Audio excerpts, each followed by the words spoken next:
Hi, I'm Mark, and today I want to talk about Boris Johnson and his, well, seemingly endless scandals again. Britain's ex-Prime Minister Johnson is threatened with new investigations into the Partygate affair. Among other things, the police are investigating indications that there should have been a celebration at his country estate during the corona lockdown. So, Britain's former Prime Minister Boris Johnson is threatened once again with new police investigations in connection with the Partygate scandal. The Cabinet Office, which supports the work of the Prime Minister and the government, gave two police officers new information on Tuesday about alleged breaches in the corona lockdown. They, as they said, came to light during the preparations for a public survey on the corona pandemic. London's Metropolitan Police have confirmed they have received new information about possible breaches of the corona rules at Downing Street between June 2020 and May 2021. The London newspaper The Times also reported that Thames Valley Police are investigating new evidence that there had also been breaches of the rules at the Prime Minister's country estate in Chequers. Various sources told The Times that Johnson's family and friends were implicated in the alleged violations. However, a source close to Johnson denied this. Of course, as I would say. Johnson resigned as Prime Minister last July after a series of scandals after around 3 years. In the course of the so-called Partygate scandal, he was the first incumbent Prime Minister in Great Britain to receive a penalty order. That's when the police issued a total of 128 penal orders for lockdown violations in the British seat of government. A report gave a devastating testimony to the government at the time. But because he repeatedly claimed in Parliament that there had been no violations, a committee of inquiry is to clarify whether Johnson intentionally told the untruth, so if he lied. The result is expected within weeks. In the worst case, Johnson faces the loss of his mandate and with it the end of his political career. The latest allegations shouldn't make this any easier. But as I said, after numerous scandals, Boris Johnson resigned as party leader, and Johnson had come under increasing pressure after a wave of resignations within his scandal-ridden government. And shortly before his resignation, Boris Johnson apologized for making Tory Representative Chris Pincher, who is suspected of sexual harassment at the time, one of the whips in Parliament. And the picking thing about it was, apparently Johnson knew about the allegations against Pincher before the promotion. And the apology was not enough for many Tories. Several ministers and dozens of other MPs resigned from government offices in protest. And in the end, Johnson gave in to the growing calls for his resignation. But Prime Minister Johnson previously had a hard time with the so-called Partygate affair about social celebrations during lockdowns and other corona restrictions. And the affair went through at least 3 stages. First, we had this garden party. In the middle of the lockdown in May 2020, Johnson's office manager emailed around 100 employees to a garden party. And bring your own booze, it said. Nonetheless, Johnson later, who also attended, said he assumed it was a work meeting. And then there was secondly a party before Prince Philip's funeral service. During the corona restrictions, around 30 people came together for a celebration on April 16th at Johnson's Downing Street official residence. It was the eve of Prince Philip's funeral, the consort of Queen Elizabeth II, and the Queen sat alone in the chapel. And thirdly, there was the Partygate inquiry. First, Cabinet Secretary Simon Case is said to be investigating the lockdown parties. Then it is revealed that he himself partied there.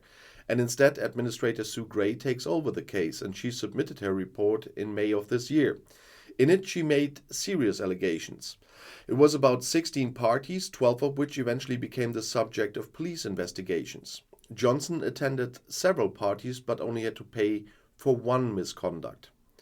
Johnson won the vote of no confidence in May last year as a result of the Partygate affair, but still, he was gone in the end. But there was also the luxury renovation of Johnson's official residence. Boris Johnson spent well over £100,000 renovating his Downing Street residence. Johnson apparently had this paid for by party donor David Brownlow.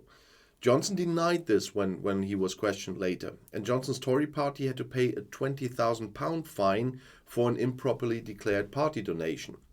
In exchange for the renovation costs, Johnson may have promised Brownlow to help him with a cultural project. This is what WhatsApp messages from the two that have become known suggest. But Johnson also survived this accusation and remained in office. And of course there was COVID, because, for example, Johnson was happy to do without a mask sometimes. Boris Johnson caused outrage several times with his careless handling of COVID.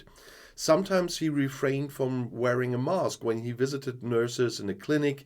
Sometimes he refrained from doing so at the UN climate conference in autumn 21.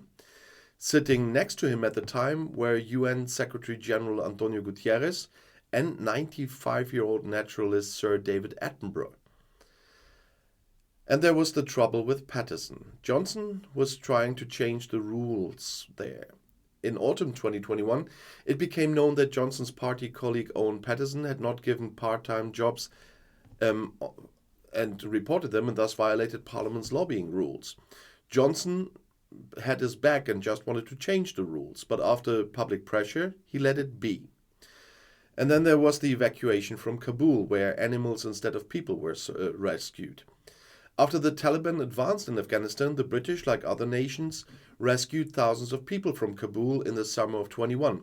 At one point, there were around 150 dogs and cats under the care of ex-British soldier Pen Farthing's animal welfare organization.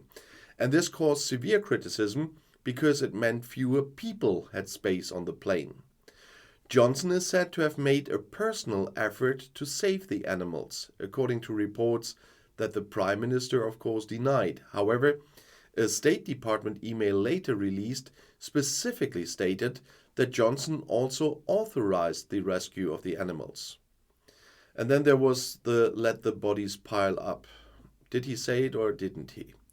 Boris Johnson was furious with the lockdowns. After the lockdown in spring 2020, he wanted to prevent another one. During a dispute in autumn 2020, this sentence is said to have come out of him. Let the bodies pile high in their thousands. And Johnson later denied that. Well, it made him angry anyway. And Johnson protected his advisor Dominic Cummings at the time. Johnson was also forgiving of the missteps of his then close advisor Dominic Cummings. When he violated corona rules by traveling in the spring lockdown of 2020, Johnson had his back. And there was little understanding of this in the public. But Johnson also protected Health Secretary Matt Hancock. Former Health Secretary Matt Hancock also broke corona rules. He kissed an advisor. Hancock apologized. Johnson accepted, but the public didn't. Hancock eventually resigned, and that's just one other misjudgment by Johnson. And then we had the luxury vacation on Mystique Island. It is by no means the first incident that has bothered Johnson and that he has nevertheless survived at the time. At Christmas 19, Johnson spent a luxury vacation with his girlfriend on the Caribbean island of Mystique. The problem with this was it was unclear who had paid for the trip. However, a committee later acquitted Johnson of the charge of breaking the rules. But still, at that time, it was not very sensible to go there at all. But that's another point. But when talking about Johnson today, I just picked a few different examples than last time, because there's so much I can pick. And of course, the Partygate, the three Partygate steps I had to pick because of the new allegations. But there are so many scandals with this man, and people are still talking about bringing him back.